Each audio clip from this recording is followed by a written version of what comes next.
Hi అండి. అస్సలాము అలైకుం. ఎలా ఉన్నారు అందరూ? బాగున్నారా అండి? ఆ తర్వాత సరే అని అక్కడ నిర్ణయం తీసుకున్నాను నేను. మేడం వాళ్ళకి నిర్ణయం తీసుకున్నాను. సరేలే నీ ఇష్టం అని చెప్పిన తర్వాత నేను సరే సౌదీకి పోదాము. అంటే ఇక్కడ మొత్తం పోతే బరువులు ఎత్తాలి కదా! ఆ మేడం చూస్తే అలా చెప్తుంది. నేను మేడం చెప్పాను. లేదు నేను ఆపరేషన్ చేసుకుంటా నేను రాను. ఒక సంవత్సరం రానని వీళ్ళు కువైట్ వాళ్ళకి చెప్పేసాను.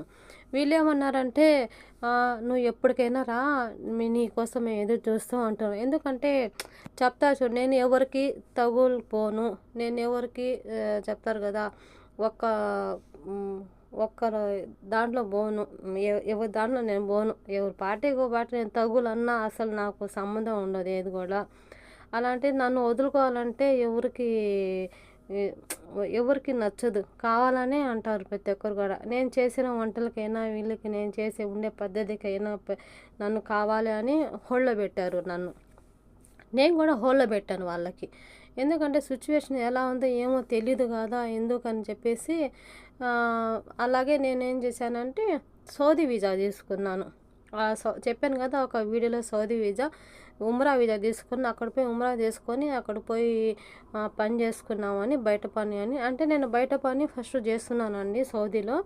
అది కూడా ఒక వీడియో చెప్తాను, ఒక వీడియో పెడతాను. అక్కడ ఎలా ఉంటుంది బయట పని ఏంటి, ఆ, దాని దాని ప్రకారం ఏం చెప్తారు, దాని సిచ్యువేషన్ ఏంది, ఆ, దానికి డబ్బులు ఎంత ఎంత సంపాదించవచ్చు, దానికి ఎంత మళ్ళీ ఎంత ఖర్చు అవుద్ది, అది కూడా ఒక వీడియో పెడతానండి. నేను టైం చూసుకొని పెడతాను. వీళ్ళు చెప్పేసిన తర్వాత ఆ వీజా తీసుకొని ఇప్పుడు ఇదే పోదాంలే అని ఉమ్రా వీజా మీద నేను పోయాను.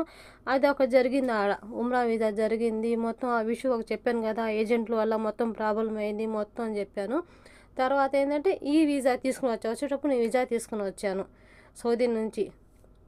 ఒక బయట పని చేస్తా ఒక మేడం దగ్గర, ఒక సార్ దగ్గర, వాళ్ళ దగ్గర వీజా తీసుకుని వచ్చాను. ఆ వీజాకి ఏంటంటే ఇప్పుడు మెడికల్ వచ్చింది. ఇదేనండి మెడికల్ది. నేను రాయచోటికి వచ్చేసాను. రాయచోటికి వచ్చిన తర్వాత అప్పుడప్పుడు అది 10 గంటలకు బయలుదేరాలి చెప్పారు కదా, అది 10 గంటలకు బయలుదేరిన తర్వాత వీళ్ళు అన్నానికి ఆపారండి.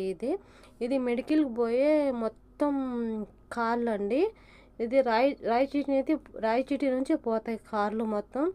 అది అన్నానికి ఆపారు అక్కడ.